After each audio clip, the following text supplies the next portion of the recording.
Now, from the makers of cold water Omo... A black Rolls-Royce stood outside an imposing-looking building near Whitehall in London. Inside the building was a long corridor with rows of offices on either side. Each door had the title of the area of England printed upon it. South West Division, South East Division, Midlands, etc. At the end of the corridor was an office marked Coordination and Control. Two tough-looking guards stood on either side of the door. They gazed impassively ahead. Further down the corridor, there was a young woman in charlady's clothes. She was on her hands and knees, scrubbing away at the floor. She looked up and murmured, "It won't be long now."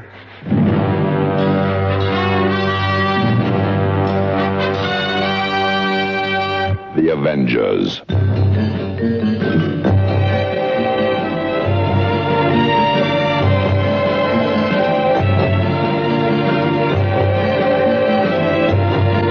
John Steed and Emma Peel, The Avengers.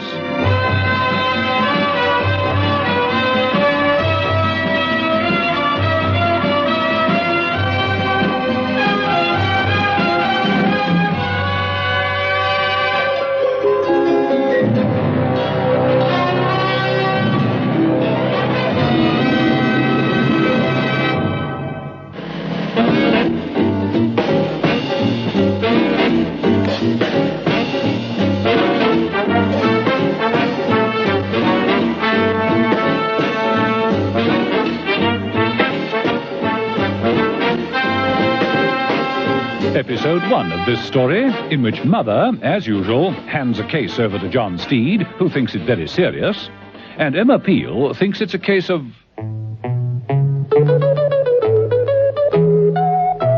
love all. The office of the Missile Redeployment Ministry was luxuriously furnished. Thick curtains covered the windows. Around an oval table, several distinguished-looking men were seated. On his feet at the head of the table, Sir Rodney Kellogg, a dapper, white-haired man, was addressing the meeting.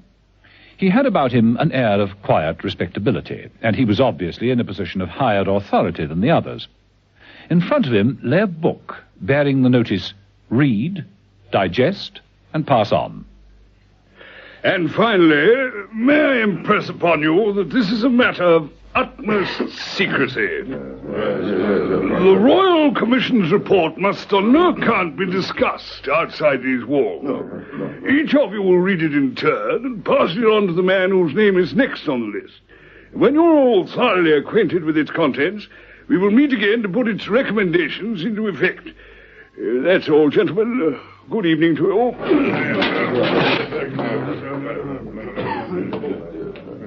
The men left, and Sir Rodney moved over to the guards at the door. Thank you. You needn't wait any longer. Thank you, sir. Thank you, very good. The guards walked smartly down the corridor and through the double doors. Immediately, the charlady picked up her bucket and walked down the corridor.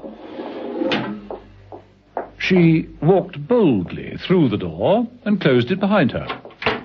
The moment Sir Rodney heard the sound of the bucket, he swung round, his face suffused with delight and anticipation.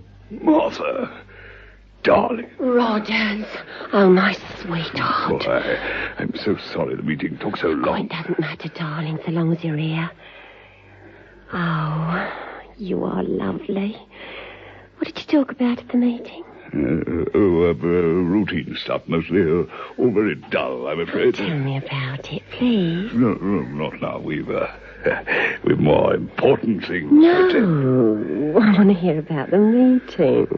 But my little secrets are so boring to you, my love. It wouldn't possibly interest a lovely girl like you. Oh, but you're quite wrong, Rodders, darling.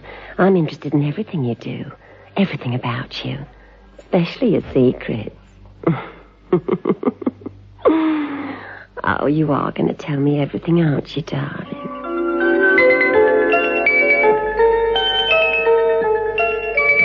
John Steed thought the morning rather cold, but quite bracing. He walked rather jauntily down the street, swinging his umbrella and raising his bowler to the odd acquaintance. At a sign reading, "Danger, Men at Work," Steed raised an eyebrow, turned off into the cordoned area, and reached Mother's headquarters. Hello, Mother. That sign outside's a bit misleading, isn't it? Mother, in his wheelchair, was playing table tennis with Mrs. Peel. I have to get some form of exercise. My game, I think, Mrs. Peel. What's the problem? That's what I'm waiting to hear. You know what a sticky wicket is, don't you? A difficult one. That's what we're batting on at the moment. Why? There's a security leak at the ministry. Which department? Missile redeployment. Well, that's impossible. All the personnel have a top QR security rating. I know. But the evidence is overwhelming. A glass of white wine, Steve, Mrs. Peel? Oh, no, thanks, Mother. A bit early for me. Never too early for white wine. Red, yes. White, never. As I say, there is a leak, all right. The other side seems to know each move we make almost before we make it. Any suspects? Yes. Who? Every man in the department. Had them all under surveillance for 2 months. That's better. Hard work playing Mrs. Peel. Have you checked all their contacts? With a microscope. All perfectly legitimate. No leads there. Who's in charge over there? Sir Rodney Kellogg. You want me to go over there? No, let Steed go. We'll have another game. And do try to give me a little competition this time, Mrs. Peel.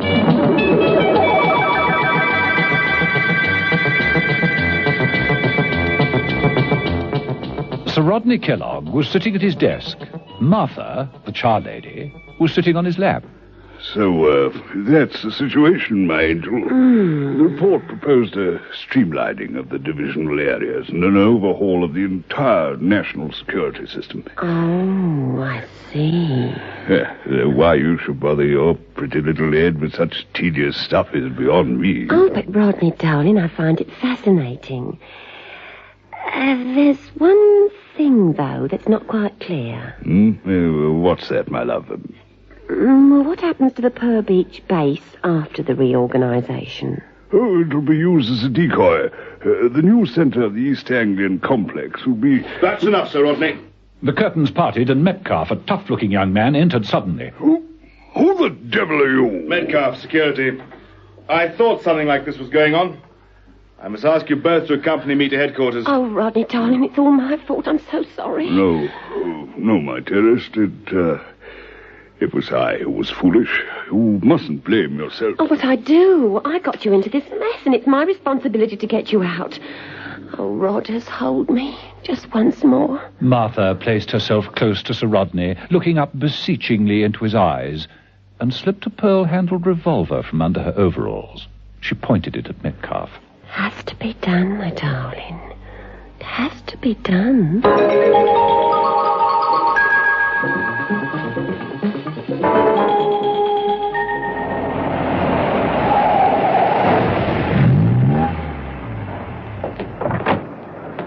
When John Steed arrived at the ministry and walked up the steps towards Sir Rodney's office, he heard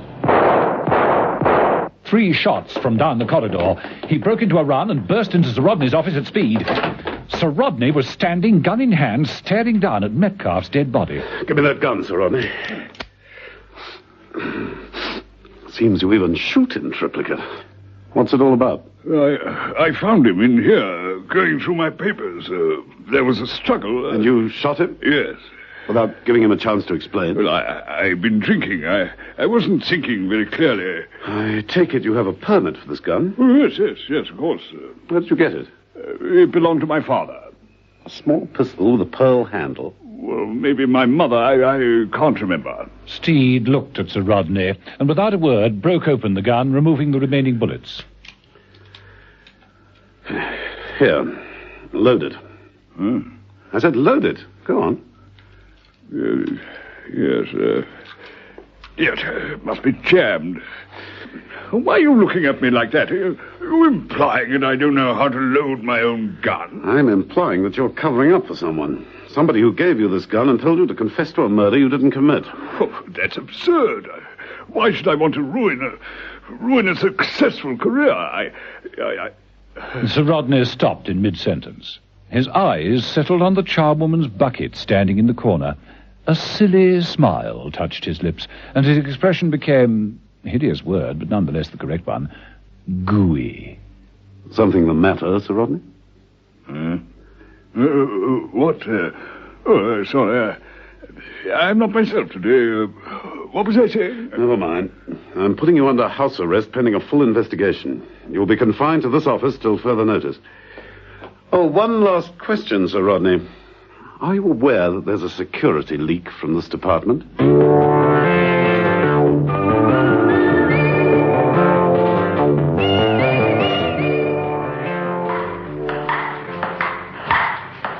And what did he reply to that question, Steed? Nothing. He looked at me as though I was talking Mongolian. And were you? No, but I do. Quite well, actually.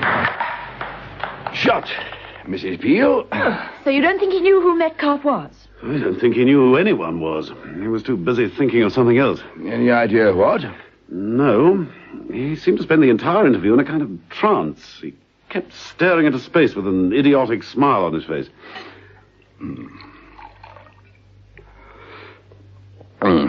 Could be drink, of course. Some people do overindulge. Could be drugs. Could be love. Sounds as though he's being got at. Intimidation? Blackmail. Infatuation? I must ask you to curb your natural frivolity, Mrs. Peel. This case could have serious consequences.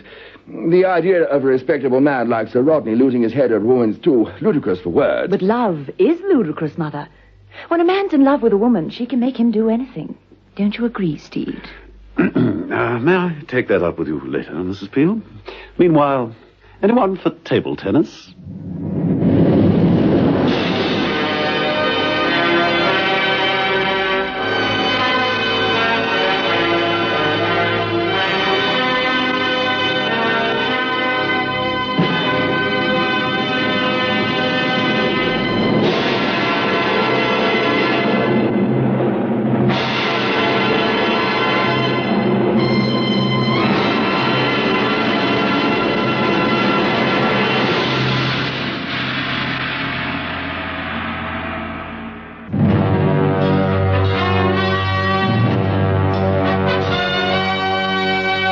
The Avengers.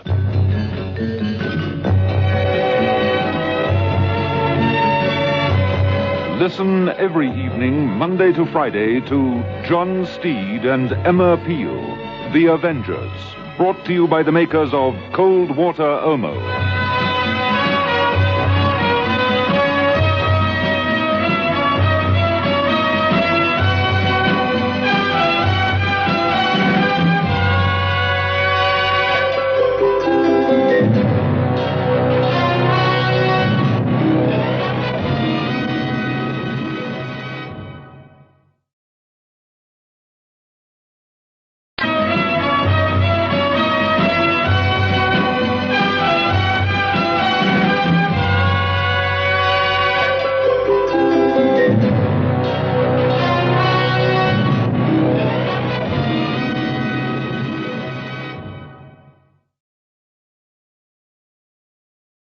Now, from the makers of Cold Water Omo...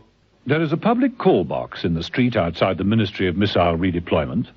Into the call box, a char lady, dressed in the traditional clothes, made her way slowly and without fuss. She picked up the phone and dialed a number without reference to the telephone books. In another part of London, a phone rang. A man's hand, well kept, clean, with beautifully manicured nails, stretched out. On the third finger of the hand was a very distinctive ring, a design of entwined hearts. The man picked up the phone. Bromfield? Arthur here, darling. Things are getting a bit hot, I'm afraid. What do you mean? They're on to Sir Rodney. The security man's dead. He's confessed. Then break contact. Throw him to the wolves. That's exactly what I've done. Good. Better call and see me sometime. Have to work out another plan. Meanwhile, you better shed that Charlie Day image, hadn't you?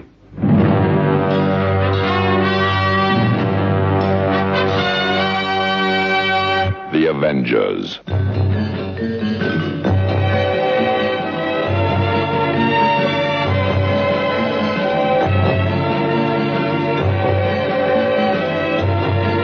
John Steed and Emma Peel, The Avengers.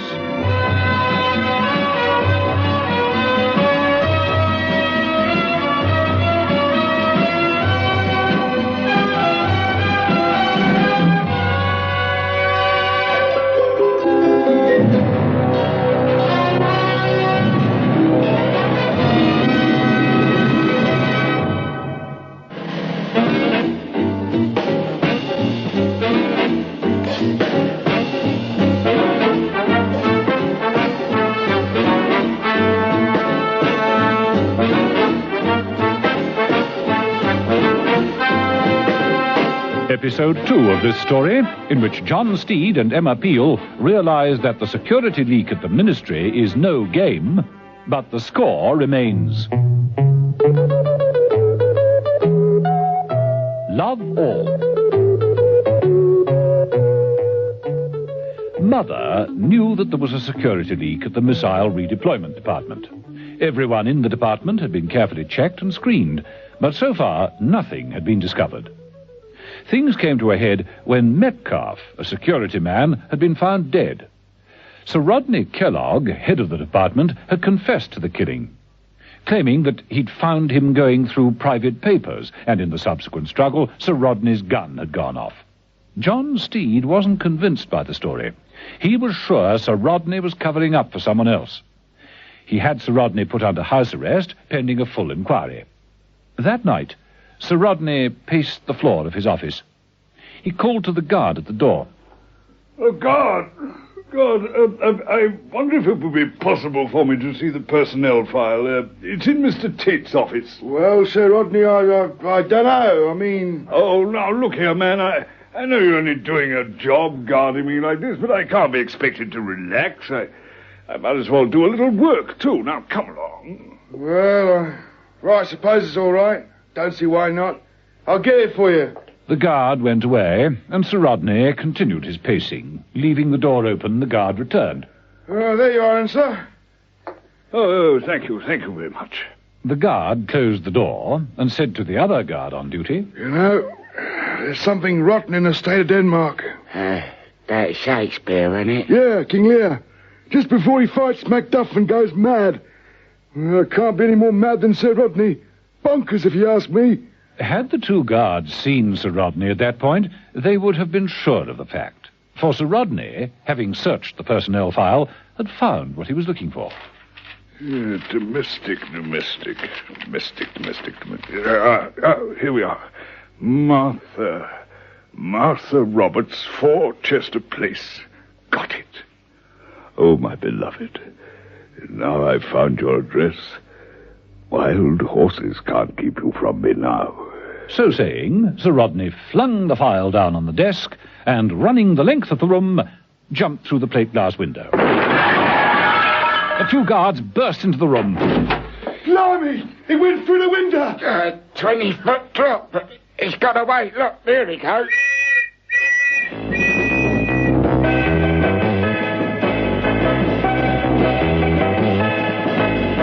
In Mother's headquarters, white wine was still the order of the day, or night. Splendid. Beautifully chilled. So, you don't think Sir Rodney killed Metcalf, Steed? I'm certain that he didn't. Look at this. Steed produced the pearl-handled revolver. He told me he had a firearms permit. And you've checked? Nothing registered in his name. Then who is he covering up for? Whoever gave him the gun, presumably. Small, pearl handle. Suggests... A woman? Yes, but not necessarily. Plenty of men used to carry these in the early 19th century. Not that I hope we have to go back quite that far. Mother? Yes? What? Well, you're a couple of blithering fatheads. Don't tell me. Sir Rodney's escaped? Right. Jumped through a window 20 feet from the ground. Now, what would make an aged civil servant do that? Madness? Desperation? Or love? Mrs. Peel, I have never known you so incurably romantic or so unhelpful. I'm sorry, I can't help it. And I can't help being thirsty. Open another bottle of wine.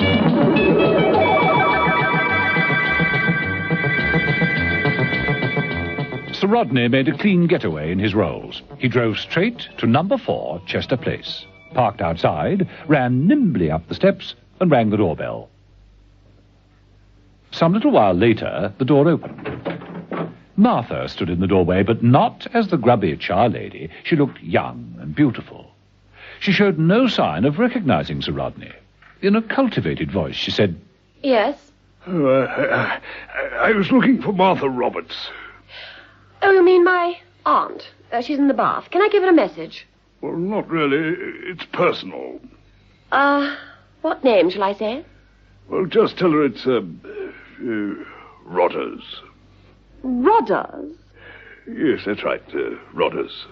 She'll know who that is, will she? Oh, yes, indeed she will. Right. I'm afraid I can't ask you in because we're in such a mess. Auntie never receives visitors until she's had a chance to tidy up. Just wait, will you? Oh, of course, of course. Forever, if necessary. They say there's no fool like an old fool. Here's proof, all right. Inside the house, Martha made another telephone call.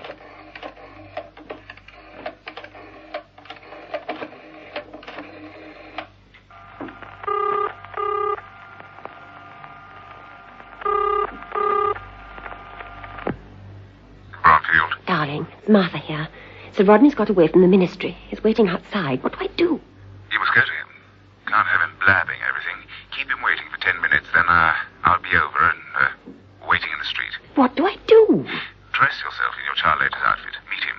Get him to drive you to some secluded spot, near the park perhaps. Yes, and... Dispose of him. Don't worry, Martha. I shall not be far away. It has to be done. It has to be done. And quickly. 10 minutes. Understand?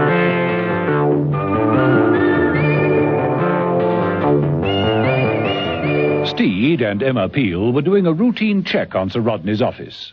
The guard was slightly more than crestfallen. Well, how are we to believe that anyone of Sir Rodney's age would undertake such an escape? I mean, would you like that jump, Mr. Steed? Not through a closed window. The point is, why not open it and shin down a drain pipe sooner than take the chance of injuring oneself? That doesn't make sense. People in love never do, as I've been trying to tell Mother. You say he asked for this file? Oh, that's right. A personnel file. Don't ask me why. If you knew, it might help. Well, I didn't see any harm in it, so I went and fetched it. You haven't touched anything in here? Oh, no, Mr. Steed, not a thing. We've left everything as we found it. Personnel file closed on the table. As though flung down hurriedly. He found something he was looking for. But what? Or whom? Yeah. If only we knew what sort of personnel he was looking for. All right, guard. I'll put in a good word for you. Night.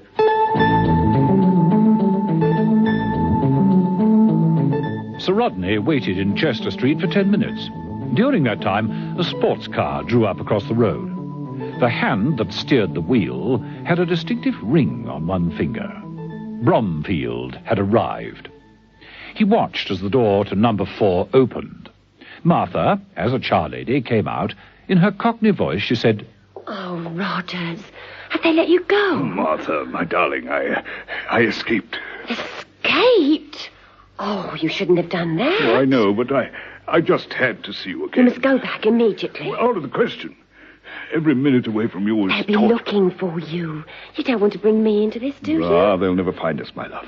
We'll disappear together, somewhere far away where we can be safe. Martha, looking over her shoulder, saw the sports car and said, All right, Rodney, I'll go with you. Take me wherever you like. My darling. Oh, made me so happy. You'll never regret this, I promise you. No, but you might. Never. Never, I swear it. Come on. Sir Rodney took Martha by the hand and led her to the rolls. Seconds later, they were purring their way towards the park, followed by the sports car. At a convenient spot, Martha said, Pull up at the end of this street, please, Rogers. Yes, but we haven't much time, Please my do love. as I say, darling. I want to ask you something. Oh, very well, dearest. Anything you say. Kiss me, Rodney. Of course, my love. But don't you think... No buts. I want you to make love to me. I want to be sure you do. Oh, you know I do, my darling. And you'll never leave me? Never, never. Martha opened her handbag and withdrew another pearl-handled revolver. Promise? I promise. Oh, what a pity. Minutes later, Martha joined Bromfield in the sports car.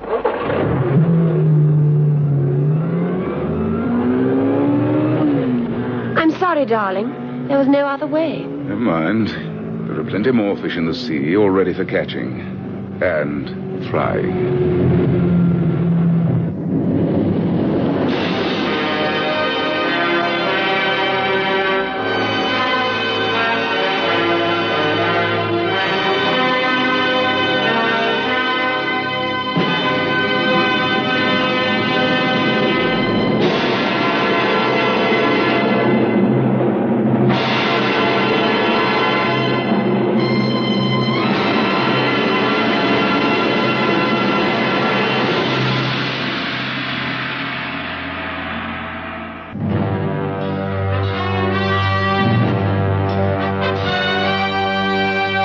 The Avengers.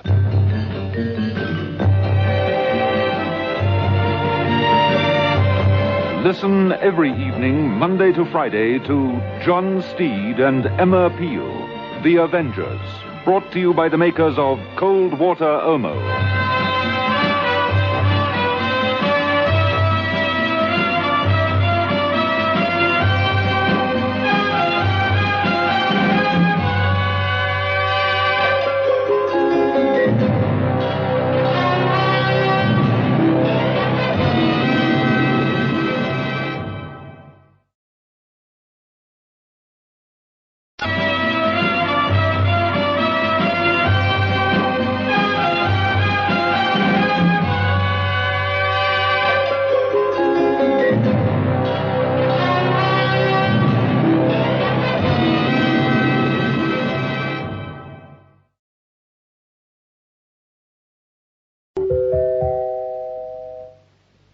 Now, from the makers of Cold Water Omo.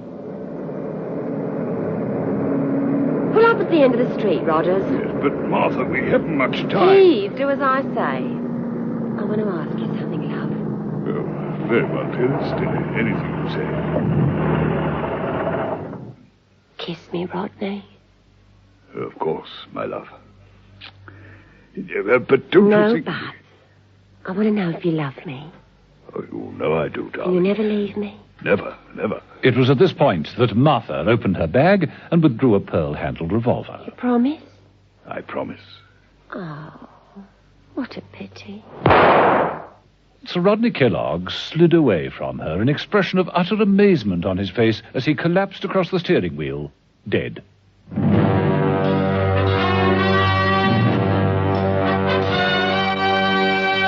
The Avengers.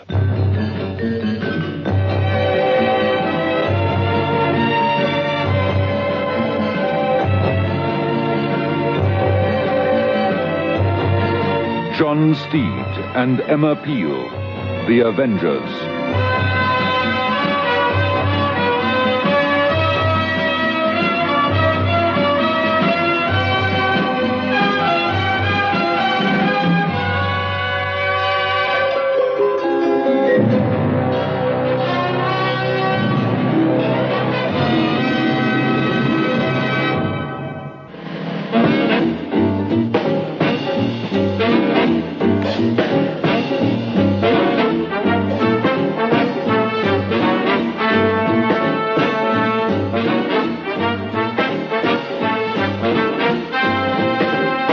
Episode 3 of this story, in which John Steed thinks Emma Peel might be right in suggesting that top men in the ministry are being persuaded to forget their jobs in order to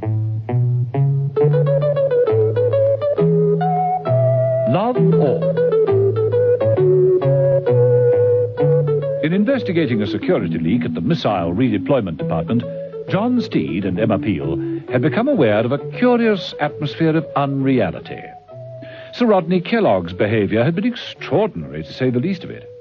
When interviewed by Steed, he appeared to answer all questions as though in a trance. Later, he'd made a particularly daring escape from the building, where he was held under close arrest. No one had been able to trace him.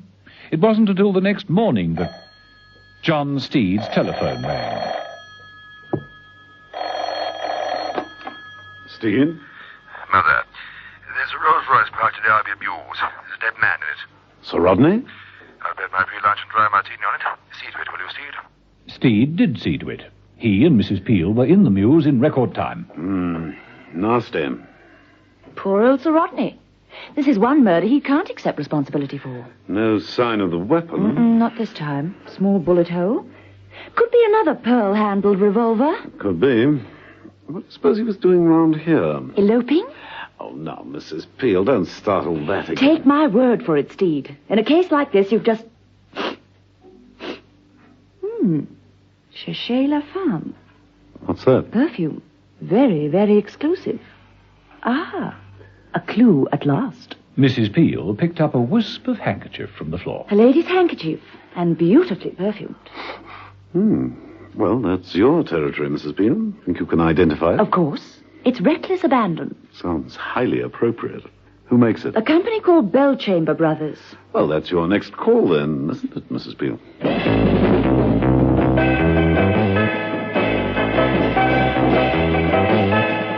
Bellchamber Bross, Perfumiers Extraordinary, was so exclusive Mrs. Peel had to positively hunt out their premises. The shop was old-fashioned, but tastefully decorated. Mrs. Peel entered and made her way between the bowls of roses and lavender water, not noticing the tall blonde who was inspecting some scent in a display cabinet. An immaculately groomed, languid young man glided forward. Madam, and what can I do for you? I'd like to speak to Mr. Bellchamber. That's my brother. He's away in Provence at the moment, crushing Lily. Really? I'm surprised she doesn't object. I was about to say crushing lilies for Lily of the Valley, madam.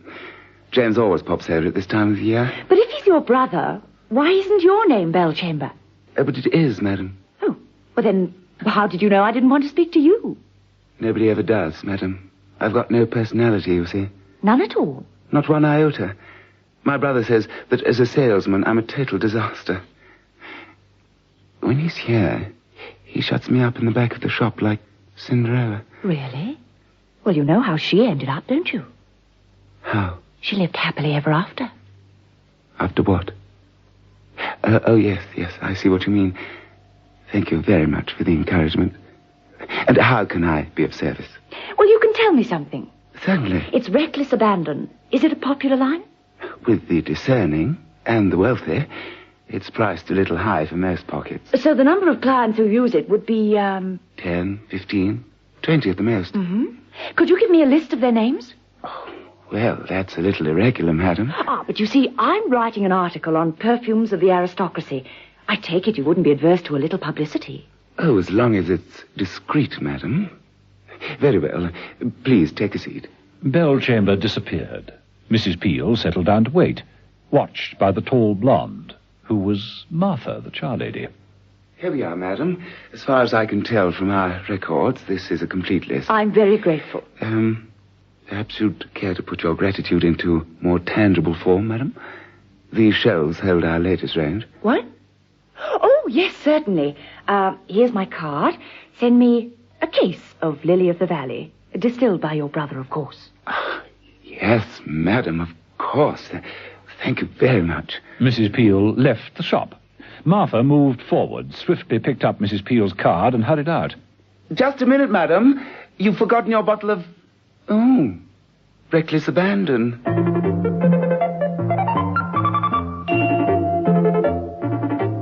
Down in the street, Martha rushed through the traffic to a parked sports car, opening the door and flinging herself into it alongside the driver. Get after that girl, the one over there. Why? Why, for heaven's sake, Martha? There's a list with my name on it. Has she now? Yes, but I've got her address. And don't worry, my darling. I'll phone Freeman. He'll handle it for us. Don't worry. He never fails. While Mrs. Peel was tracing one scent, John Steed was following up on clues at the Ministry of Missile Redeployment, interviewing Sir Rodney's second-in-command, Horatio Tate. A woman? You say that Sir Rodney was killed by a woman? It looks like it, Mr. Tate. Did you ever see him with one? Never. He avoided them like the plague. I can't say I blame him, really. Extraordinary creatures, women. You never understand what makes them tick. And Sir Rodney felt the same way? They were anathema, Steed. Sheer anathema. Mention women's lib and he'd go purple in the face. Perhaps he was having an unhappy love affair. Oh, impossible. There's no room for that kind of thing in our line of country. We lead a very monastic life here, you understand. And we can't allow ourselves to be distracted by Excuse me, Mr. Tate, the Commission's report. If you just put a tick against your name when you've read it and pass it on to the next on the list. Oh, yes. Put it on the desk, please. Right, thank you. You were saying? I was saying that what you're suggesting is out of the question, Steed. If Sir Rodney had been carrying on, as they say, I would certainly have known about it. I see. Well, then I'm sorry to have wasted your time. Not at all. Glad to scotch the rumour before it spreads. De mortuis nil nisi bonum. Bye. Yes, quite. Exactly. Steed left. Tate frowned. De mortuis nul nisi. Oh, well. In a nearby office, Roxby, a fellow worker, picked up his phone. Roxby. Roxby, Tate here. Look, I've just had a fellow in my office suggesting that Sir Rodney was playing about with some woman here in the office, and she killed him. What? Well, goodness gracious, whatever next? Oh, the chaps in the club will have a good laugh about that. In his office, you say? Well, miracles never cease. But pigs will fly before we see any of that sort of thing in this department. Roxby was still chuckling as he replaced the telephone and turned to gaze affectionately at the woman next to him. It was Martha, back in her charlady gear. Darling. I've got to go now, Ducky. Oh, so soon, my puppet. Well, I can't hang around here all day. I've got work to do. When shall I see you again? When you've got something to tell me. Oh, my heart is filled with things to tell you, my treasure. Not those sort of things. I mean important things. The things I asked you to find out for me. And you promised. Oh, I know. I keep my promise. Oh, but how will I find you, darling? You won't have to, Basil. I'll find you. Bye now.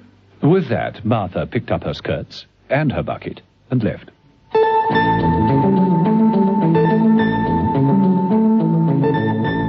Mrs. Peel, in her apartment, having studied the list she'd obtained from Bell Chamber Bros, was consulting Mother on the telephone. I want to eliminate some of the names on the list first, Mother. Tell me about Lady Vanessa Cholmondeley Davenport. There's nothing to tell about her except she's dead. Died of drink last Tuesday. Oh. Mrs. Maud Kingsley Ravenshoe. Forget her. Known her since she came out in 38. The Honourable Malvina Harcourt-Smith. Cross her out. She's a platoon commander in the Girl Guides. Remember that ghastly scandal when she pitched up a car with 3 brownies? Oh. Well, the Duchess of... Oh, hold on, Mother. There's someone at the front door. Mrs. Peel, still holding the list, put down the phone and went to the front door. A man stood in the doorway, a snub-nosed gun pointing straight at her. The list. That's what I've come for. Yeah, that perfume list. Smells of danger to me, Mrs. Peel.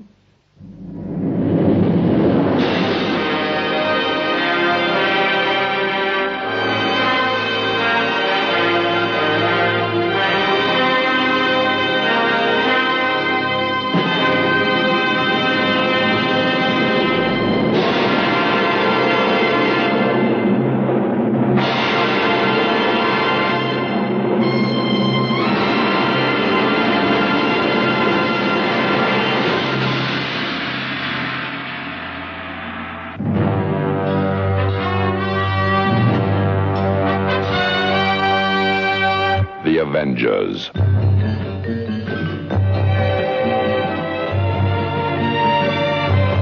Listen every evening, Monday to Friday, to John Steed and Emma Peel, The Avengers, brought to you by the makers of Cold Water Omo.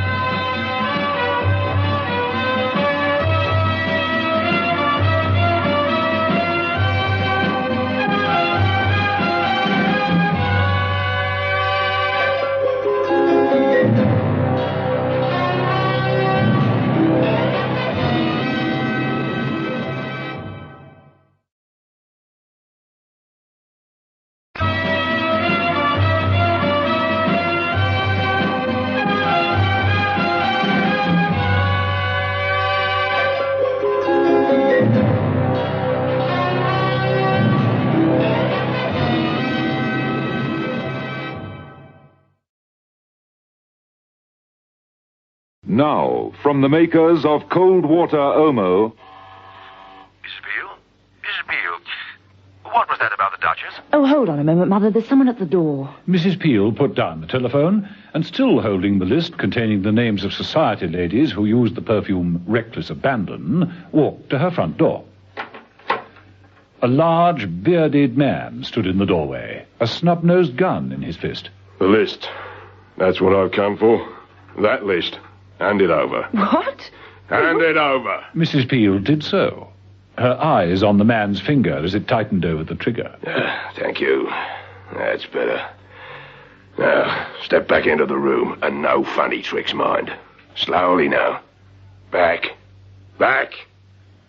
That's better. Now, you're going to help me destroy this list. Immediately.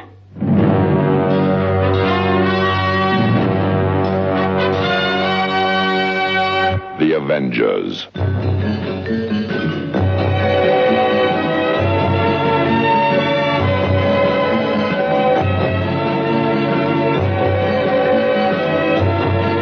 John Steed and Emma Peel, The Avengers.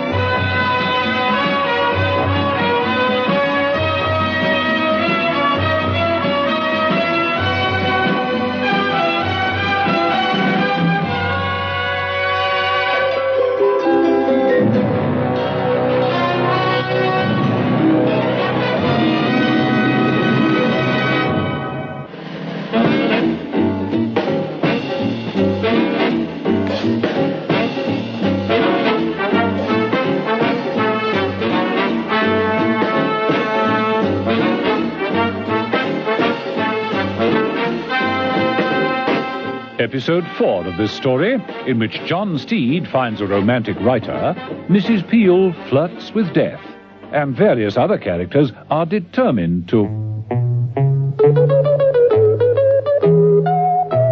love all. When Sir Rodney Kellogg was murdered, the only positive clue near the body was a flimsy lace handkerchief. Mrs. Peel was inclined to gloat, as she'd always maintained that Sir Robert had been seduced into giving away top secrets by a woman. Mrs. Peel had followed up on the clue of the handkerchief by tracing the perfume on it. Bell Chambers had given her a short list of all the clients in London who used the exclusive perfume Reckless Abandon. Mrs. Peel, not quite moving in the exalted society channels, had been on the phone to Mother when she was interrupted by the arrival of the man who now held her at gunpoint. The man's orders were clear enough. Mrs. Peel was in a tight spot, and she knew it. Back. Back. That's it. Now, without any more trouble, pick up that cigarette lighter on the table. You? Do as I say. Now, flick it open. Light it. That's it. Now you will watch this list burn. Don't move. The man placed the paper into the flame. It burned rapidly. Mrs. Peel suddenly jerked the lighter forward. The flame singed the man's hand. He yelped, dropped the list. Mrs. Peel chopped the gun from his hand. They grappled with each other, Mrs. Peel trying to stamp out the burning paper with her feet as they did so. Mother, on the phone, was completely confused. What the devil is going on? What you're doing. For heaven's sake, get it over with. Mrs. Peel was trying her best. She struggled free and made for the burning paper. The man went for the gun on the floor. Got it. Mrs. Peel was forced to leave the charred paper and defend herself yet again. Hurry up, Mrs. Peel. I have Mrs. Peel closed in, grasping the man's wrist that held the gun. The struggle was fierce. The man's greater strength was telling. He was forcing the gun round towards her, nearer, nearer. With the last of her strength, Mrs. Peel dodged to one side, twisting the man's arm suddenly. The man gasped and slowly collapsed to the floor. Mrs. Peel rushed to the list to find it burned away into ashes. She turned back to the man and searched him, finding nothing but a curious ring upon his finger. Curious? A sort of entwined heart's motif. And an inscription. Casanova ink. She moved to the phone. Mrs. Peel, are you there? Are you still living? Hello, Mother? Yes, just about. Sorry to keep you waiting. What do we know about Casanova ink? Any ideas?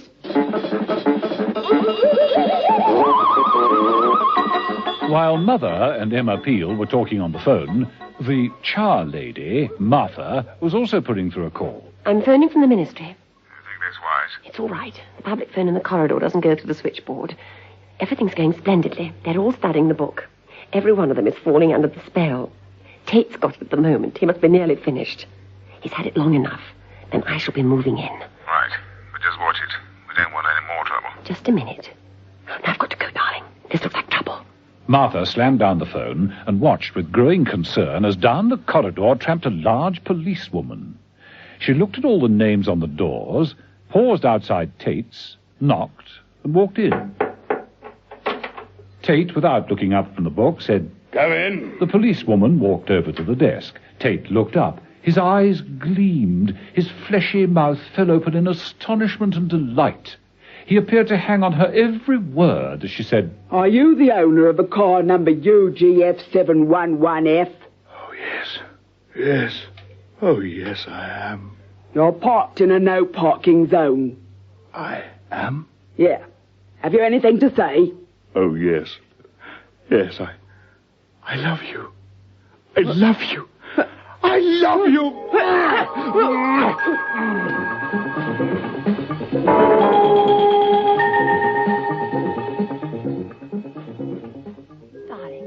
Darling, you there? Martha, what is it now? Darling, it's all gone wrong. I can't explain on the phone, but the first person Tate saw after the treatment from the book wasn't me. It was a policewoman. Great heavens. It's a real spoke in our wheel. I must see you. All right, tonight. No, not now. I'm coming straight over. But, Martha... No buts about it. I must see you now.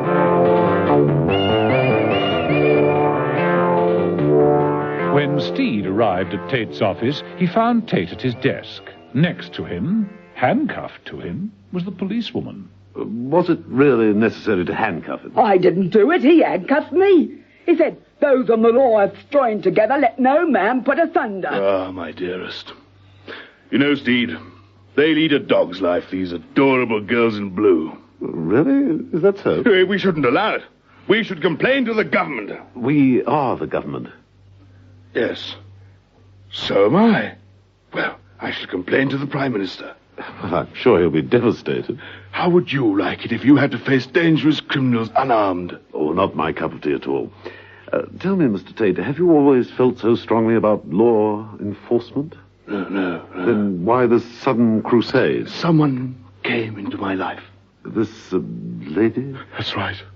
Oh, my love. Number 729154, policewoman Grimshaw. Oh, just my luck. My first traffic offence and I end up tied to Casanova. I should have stayed in the Wrens.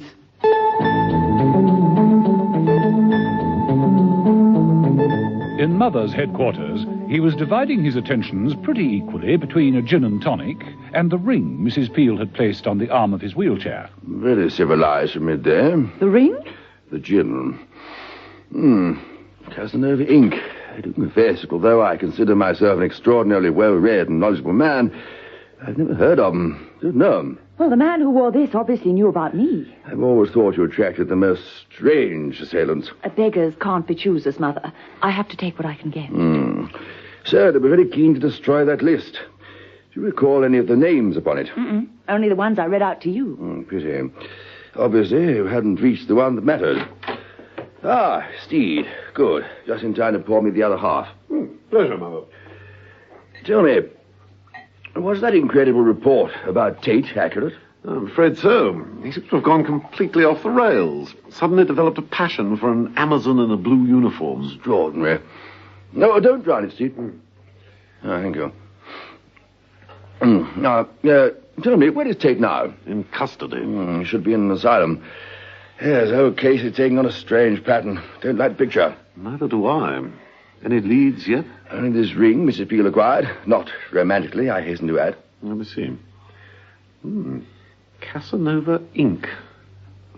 What's this got to do with it? It's about time you found out, Steve. What about little old me? You go back to the ministry, Mrs. Peel, and see if you can isolate the germ that's causing this epidemic. See if you can track down, for want of a better phrase, the love bug.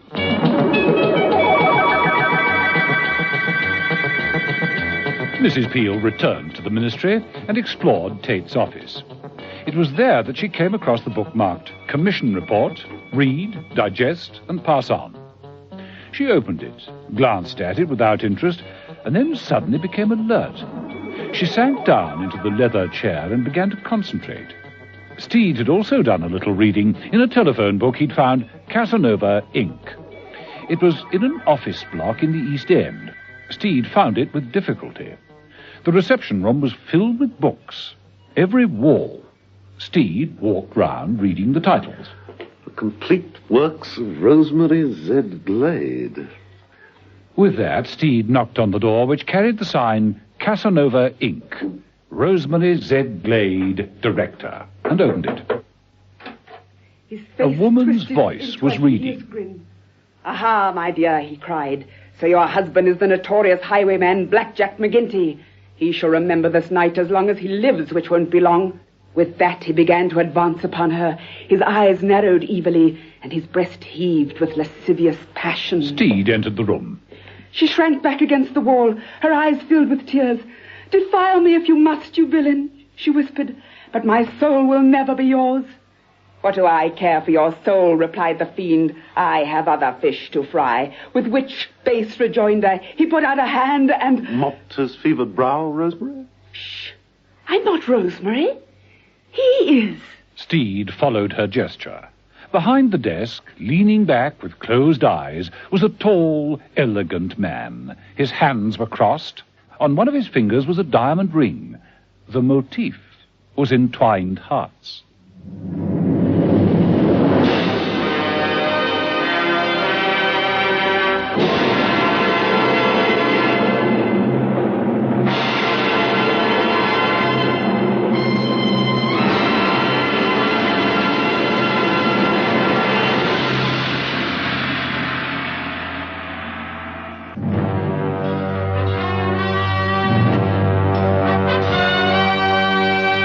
The Avengers.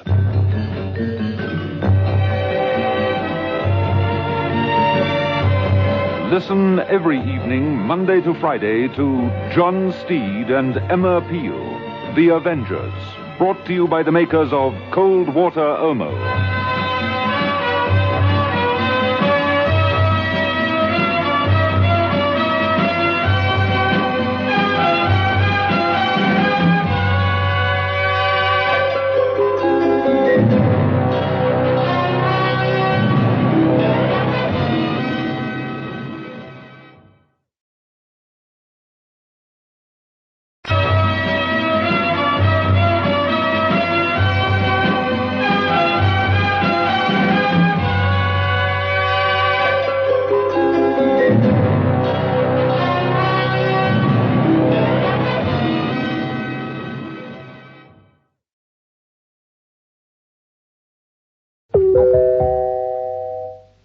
Now, from the makers of Cold Water Omo... Steed, on the premises of Casanova, Inc., found amongst the book-lined walls of the reception hall a door marked Rosemary Z. Glade, Director. As he opened the door, a woman's voice could be heard reading. Her blue eyes filled with tears. "Defile me if you must, you villain," she whispered, "but my soul will never be yours." Steed advanced into the room and looked at the attractive blonde who sat at a desk reading from a notebook. "What do I care for your soul?" replied the fiend. "I have other fish to fry." With which base rejoinder he put out a hand and... Mopped his fevered brow. Shh! Oh, sorry, Rosemary. I'm not Rosemary. He is. Steed followed her gesture. Behind the desk, leaning back with closed eyes, was a tall, elegant man. His hands were crossed. On one of his fingers was a diamond ring with an entwined hearts motif.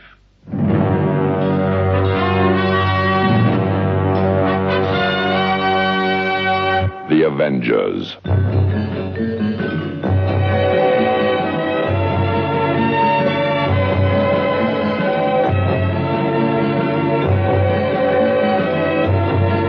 John Steed and Emma Peel, The Avengers.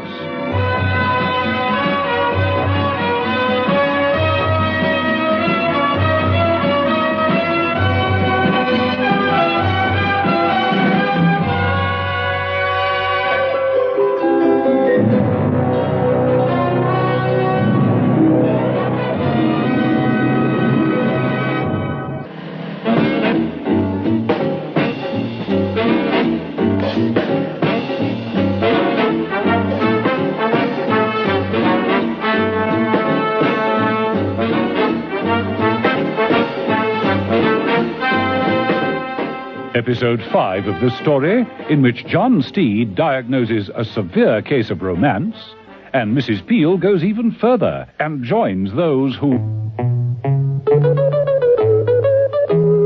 love all. John Steed was beginning to think that Emma Peel was right in insisting that love played a very big part in the security leak at the Department of Missile Redeployment. Several men working in the ministry had behaved in a very peculiar manner, and several other men were dead. It was clear that the enemy, whoever that might be, was aware that John Steed and Mrs. Peel were on the case and were out to stop them. Mother had sent Mrs. Peel back to the ministry, and John Steed had traced the concern known as Casanova, Inc., the headquarters of Rosemary Glade, the celebrated romantic writer. Steed quickly controlled his surprise when the tall, elegant man rose from behind the desk and said, I am Rosemary Z. Glade. And who are you? An admirer. You've been a heroine of mine for years. Yes, well, you've interrupted my flow. Rosemary? Flo? And your name is? Thelma. Oh, how could you be so thoughtless? Only trying to help. The master doesn't need help. He needs complete relaxation in order to feel the vibrations. Vibrations? From the astral plane. You don't suppose I could write the way I do if my mind wasn't in tune with the other world, do you? I don't indeed. And yet you come barging in here without so much as a by or leave, just when complete rapport had been established. It's too bad. Oh, dear. It's all right, Thelma. Don't upset yourself. Philistines will never understand. What can I do for you? I'd like you to autograph my book. I only give autographs between 3 and 3:15 in the afternoons. Oh, what a shame. And I've bought every one of your books. All 349. Of course, I have them bound in purple morocco. I had to get rid of my Bronte first editions to make room for them. Ah. Well, then you're entitled to one of our rings, my dear sir. Rosemary opened a drawer in his desk and took out a box. He handed Steed a ring, one with the entwined heart motif. Oh, thank you. How extremely thoughtful of you. Now I feel one of the family. Well, since you're obviously a man of taste and refinement, I'll sign your book. Steed whipped out a small pocketbook. How gracious of you. If you just put, to John, with love from Rosemary. Oh, certainly. There. Oh, thank you. You know, I met someone with one of these rings only the other day. Oh, who? I can't recall the name. A very large man, had a black beard. Oh, yes, it sounds like Freeman. He's one of our employees. All our employees wear the rings. Is he here now? Possibly. Ask Mr. Bromfield. He's in charge of our printing department. Through that door there. Thank you. As Steed moved off to the door indicated, Rosemary settled down and, closing his eyes, said, No, where was I? With which base rejoinder he put out his hand. Ah, yes. He put out his hand and grasped the yielding flesh of her arm in a vice-like grip. Unhand me, you base villain, she cried, her heart in turmoil, or it will be the worse for you. De Quincey laughed, a harsh, rasping sound that chilled her to the marrow of her bones. Steed reached the printing room door, opened it, sighed, and closed it to find himself in the printing room. The man Bromfield approached. Mr. Bromfield? Yes, that's right. What can I do for you? I was looking for Freeman. Not here at the moment. Is he a friend of yours? Yes, I told him how much I enjoyed the books, and he promised to show me around. I see. You're a fan, are you? A fan? But of course. I never go to sleep without a Rosemary Z. Glade under my pillow. Love in the Bernese Oberland. That was my favorite. You've seen Rosemary? Yes. As a matter of fact, I think I cut off his flow. I shouldn't worry. That particular fountain will never run dry. Athene? Yes, Mr. Bromfield. Bring Mr. Steed. Bring Mr. Steed an advance copy of Love in Budley Salterton, will you? Perhaps you'd like to take it with you. It's hot off the press. Oh, too kind. The creature called Athene picked up a parcel and handed it to Bromfield. Not that one. You know perfectly well that those are forbidden. Already ordered. One from the other pile. There we are, Mr. Steed, with the compliments of Casanova, Inc. Thank you. I hope it sends you to sleep as effectively as the others. Good day. Oh, there is just one other little request. I've never seen a printing press in action. Do you think I might leave by the other exit and walk through the plant? Certainly.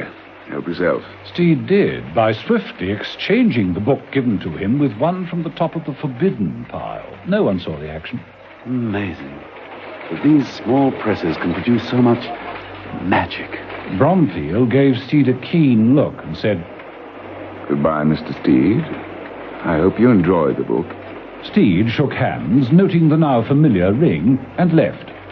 Bromfield was standing staring after him thoughtfully when Martha, not in charlady guise, appeared from behind a pile of books and said, I've seen that man at the ministry. What? He came to question Sir Rodney. I saw him again in Tate's office. Then he's too close for comfort. We'll have to deal with him. How? Easy. The other fellow at the ministry, Friar. He's in love with your charlady act, isn't he? Mm-hmm. And all you have to do is ask him to do you a favor.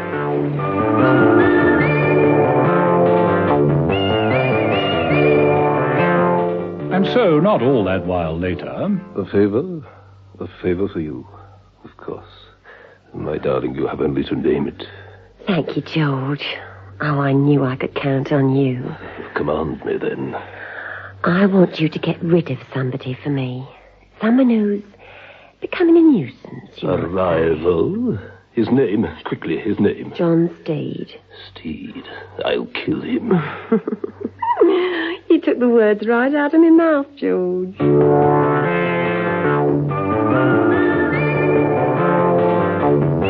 John Steed, back in his apartment, opened the books he'd obtained from Casanova Inc.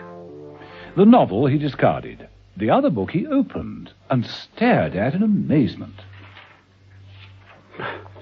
All the pages are blank.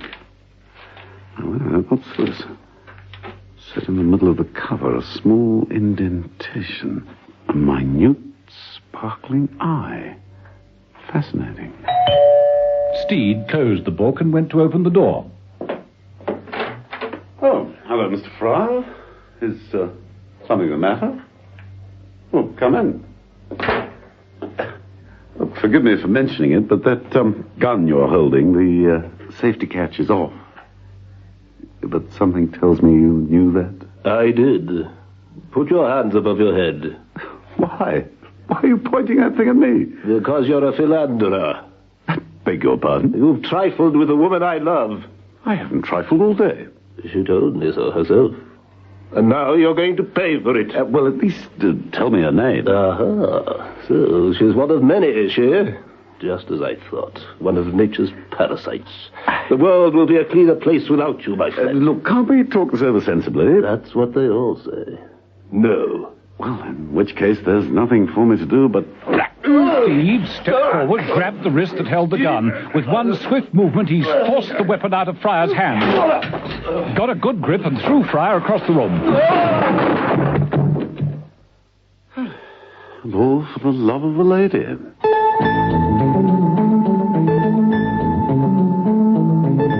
In the missile redeployment department, Mrs. Peel had been examining the office that had been occupied by Tate.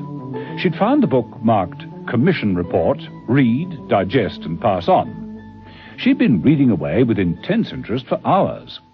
In the passage outside, Martha, in charlady outfit, whispered to Bromfield. She's in there. She's been reading the book. She's the girl I saw at Bell Chambers' perfume shop. She's on to us. Then she's solving the problem for us. Is the door locked? Yes. I locked it from the outside. Let me out! Let me out of here! Leave this to me. I shall be the first person she sees. Well, who locked me in there? How dare you? What? Oh. Hello, my dear. I've come to take you away. Will you come with me? Oh, yes. Yes. I'd follow you anywhere. That kind of love isn't just blind, it's plain daft.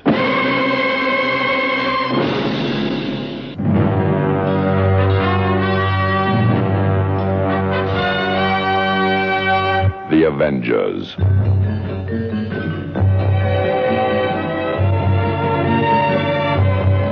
Listen every evening, Monday to Friday, to John Steed and Emma Peel, The Avengers.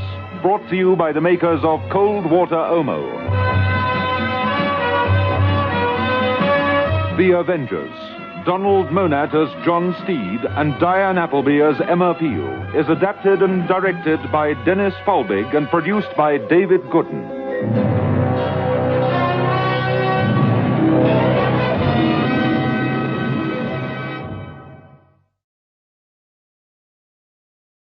Avengers.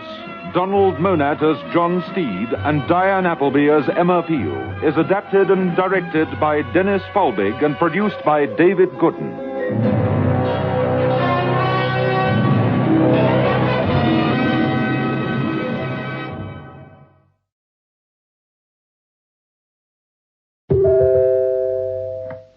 Now, from the makers of Cold Water Omo... In the Missile Redeployment Department, Mrs. Peel sat reading the book marked Commission Report. Read, digest, and pass on. She'd been reading away for some hours with great interest. In the passage outside, Martha, the charlady, whispered to Bromfield. She's in there. The girl I saw at Bill Chambers' perfume shop. She's on to us. But she's been reading the book. Then she's solving the problem for us. Is the door locked? Oh, yes. I locked it from the outside. Let me out! Let me out of here! Now leave this to me. I shall be the first person she sees. Who locked me in there? How dare you? What do you... Oh. Hello, my dear. I've come to take you away. Will you come with me? Oh, yes. Yes. Of course I'll follow you anywhere.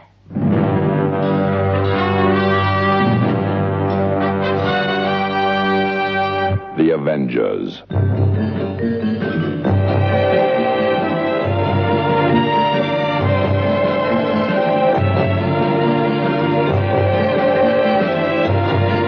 John Steed and Emma Peel, The Avengers.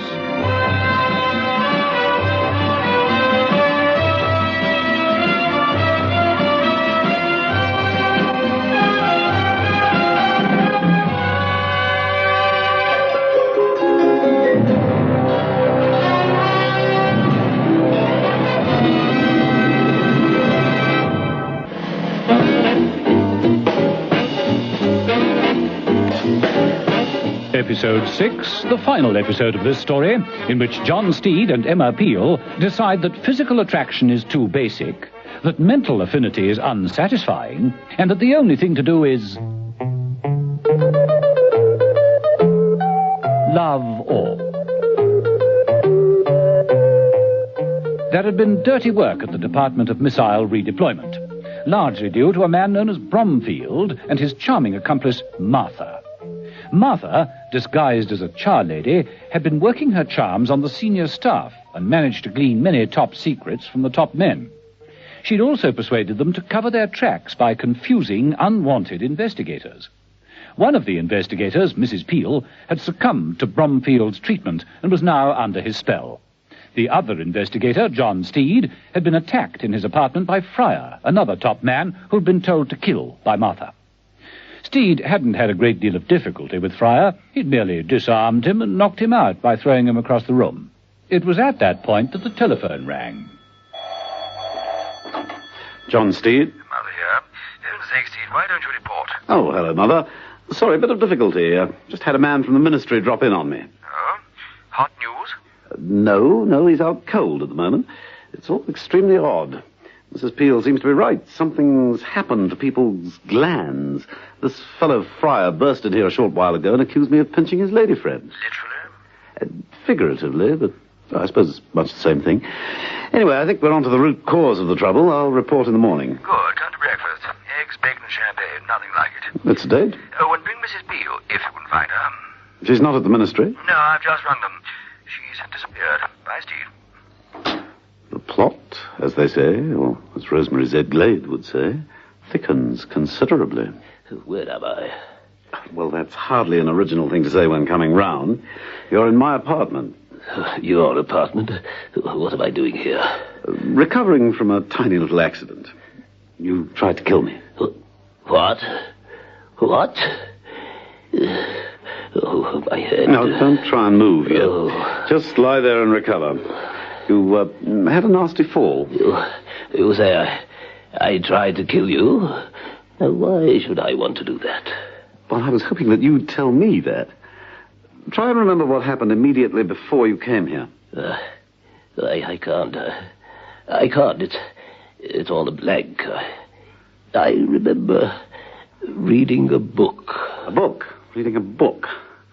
Ah, yes, one of the novels of Rosemary Z. Glade, perhaps? No, I never read novels. It was official, a book at the ministry. The sort of book one reads, digests, and passes on. Book? Ah, yes, the book. Steed crossed to the table and picked up the volume he'd taken from the printing room at Casanova, Inc. Got to go now, Mr. Fryer. Stay until you feel better. Bye.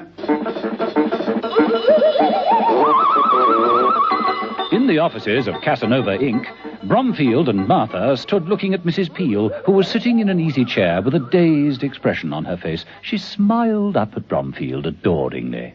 What are we going to do with her? You're with Mrs. Peel, Martha. Why, nothing. Nothing? Nothing at all. You see, it won't be necessary. She'll do anything for me. Won't you, my dear? Oh, yes. Yes, anything. You see, she loves me. Don't you, Mrs. Peel? Oh, yes. She loves me to death, in fact. Open the window, Martha. What? Do as I say. Open the window. Oh, very well. Now, Mrs. Peel, my dear, give me your hand. That's right.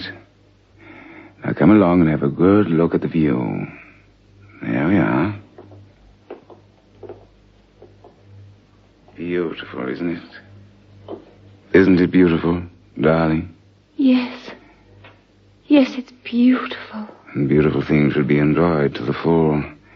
So I want you to step out onto the window ledge and take a closer look. Yes. Yes, all right. Then I shall ask you to do something else. Come along. That's it. What must I do? The reason for asking you to do this is that I can never see you again. Oh, no. It's true. So there's no point in continuing to live, is there? No. No, there's no point. Now take your time. But you can't come back in here, so off you go then. Leaving Mrs. Peel literally teetering on the ledge outside the wide window, Bromfield returned to Martha and the large map of England, which was spread out on the desk. Now, Martha, are you sure Fryer's information was correct? There's no reason to doubt its accuracy. He was just as thoroughly hooked as the rest. How did it feel to have the whole of the ministry in love with you? I can take it or leave it. They were all so boring. Did it make you feel proud to have so many worshippers? Not when I knew they couldn't help themselves. Never underestimate the power of the written word. Look at this book. It looks so large, a tome, uninteresting and requiring a great deal of concentration. Those poor fools will never know what hit them. Oh, darling, no one is as clever as you are.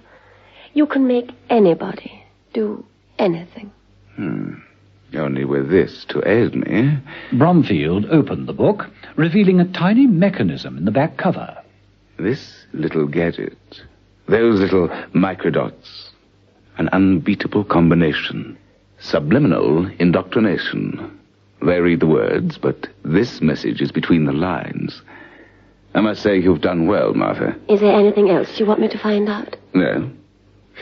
Now, here on this map is marked the new security system in full. It's all complete.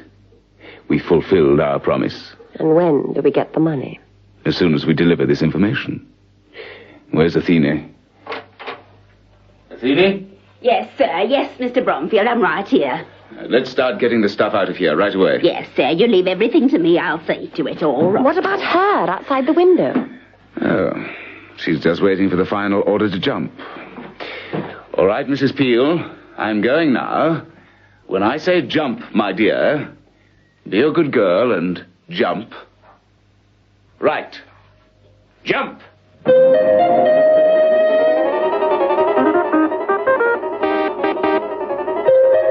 John Steed, heading for Casanova, Inc., had parked his car and was walking down the road when he looked up and saw the strange sight of Emma Peel on the window ledge.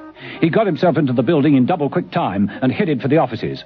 Martha and Bromfield left by one door as Steed belted into the room by the other. Tearing across the room, he seized Mrs. Peel by the belt of her costume and jerked her back into the room. Come back in here. What the devil do you think you're doing? Is this a publicity stunt or something? I have nothing left to live for. It's the worst thing that's ever happened to me. He has left me. Oh, Bromfield? Of course. You're in love with him? Desperately. Infatuated? Or indoctrinated? You know, the trouble with you, Mrs. Peel, is you read too much. And the trouble with you, Steed, is you interfere too much. John Steed dived at Bromfield's legs and the shot went wide. Steed struggled with him on the ground, grabbed him by the hair and crashed his skull against a metal filing cabinet. How dare you? How dare you lay hands on him? Hey, I'm on your side, remember? Let go! Let me go, you brute! If I do, will you stop this nonsense? No, I'll scratch your eyes out! Very well, then, on your own head, dear. Oh. Steed grabbed his bowler, which had come off in the struggle, and bopped Mrs. Peel smartly over the head. I know love is blind, but this is ridiculous.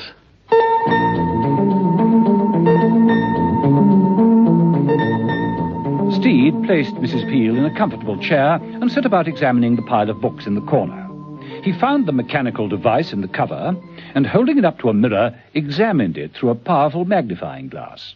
He managed to read, "You will fall in love with the next person you see."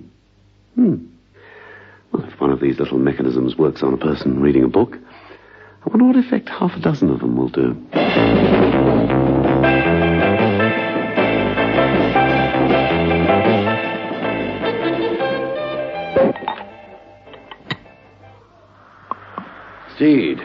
Steed, my dear boy, congratulations. So, Bromfield and the woman are in custody, and you've cleared the whole matter up as usual. Brilliant, dear fellow. You're brilliant. Oh, isn't he? Isn't he just too wonderful, Mother? He is. An extraordinarily talented, charming man. Oh, thank you, Mother. Thank you, Mrs. Peel. Oh, Steed, I do love you. And so you should, Mrs. Peel. How you've managed to cultivate such charm, Steed, such panache. Well, I thought it such a waste that Bromfield's invention should be thrown away. I had a few of the gadgets made into coat buttons, you see. 2 on my suit, 4 on my waistcoat. A bit flashy, but effective. Take a good look, Mrs. Peel. Oh, Steed, you are beautiful. Much more effective than Midsummer Night's Dream. Shakespeare brought up to date, in fact. "Give me your hands if we be friends, and Mother shall restore amends." Open the other bottle of champagne, will you, Mrs. Peel?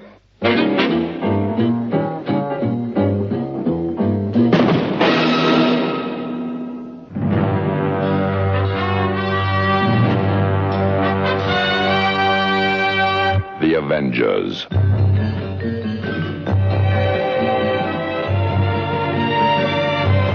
Listen every evening, Monday to Friday, to John Steed and Emma Peel, The Avengers, brought to you by the makers of Cold Water Omo.